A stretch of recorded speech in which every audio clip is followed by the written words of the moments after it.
You speak English or Swahili? Swahili and English. In English, but you know Swahili very well. Yeah. Shukran. Tuambie kiufundi labda tathmini ya mchezo namna ulivyokuwa, mmeruhusu magoli matano.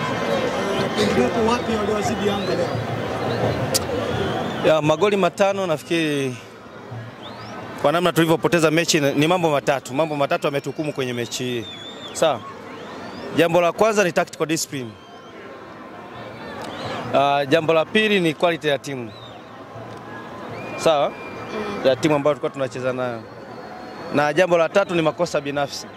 Sawa. Sasa nianze na jambo la kwanza. Tactical discipline. Nafikiri mliona namna tulivyoanza. Kwa maana setup ya ulinzi wetu. Tunajua kabisa kwamba Yanga ni bora. Setup tulikuwa tumeiweka. Then setup ilifanya kazi ndani ya dakika mpaka 30 na kaona kabisa vision ya Yanga iko. Lakini dakika moja ile ambayo unayofanya kosa kutoka kwenye tactical discipline ya kwako, timu kubwa inakuhukumu.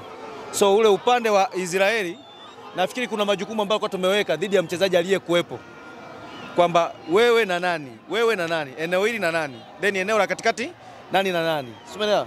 So kitendo cha kosa moja tu mchezaji wetu kuacha majukumu ya kwake, then Israeli katoa cross, mwisho siku ikatuletea goli. Umeelewa? Hilo lilikuwa ni goli la kwanza. Kisha magoli ya namna hiyo yamefungwa mara mbili. Unaona? Disemu Israeli tena kaenda kufunga kwenye situation ile. Umeelewa kwamba wewe winga then mtu wako fullback. So kishaona mtu hawezi kufanya majukumu yake vile, maana yake ndio mnahukumiwa, hususan kwenye timu kubwa. Kwa sababu kwenye timu kubwa mara nyingi lazima ucheze kulingana na uimara wake. Kosa lingine la pili, unaweza kuona tumeruhusu magoli mawili. Ili karibu matatu. Magoli mawili yote ni kama zawadi. Yaani unajua aina makosa ambayo unayaona ya magoli mawili ni makosa mapya kwenye timu. Umeelewa? Yaani ni makosa ambayo wakati mwingine mwalimu huwezi kuzungumzia kwa sababu hakuna mahali popote ambapo mtu kwenye eneo la ulinzi lile unaruhusiwa kuchukua riski ya namna ile. Umeelewa? Ni vitu ambavyo wakati mwingine vinatumiza sisi coaches kwa sababu sio aina ya makosa ambayo unayotegemea.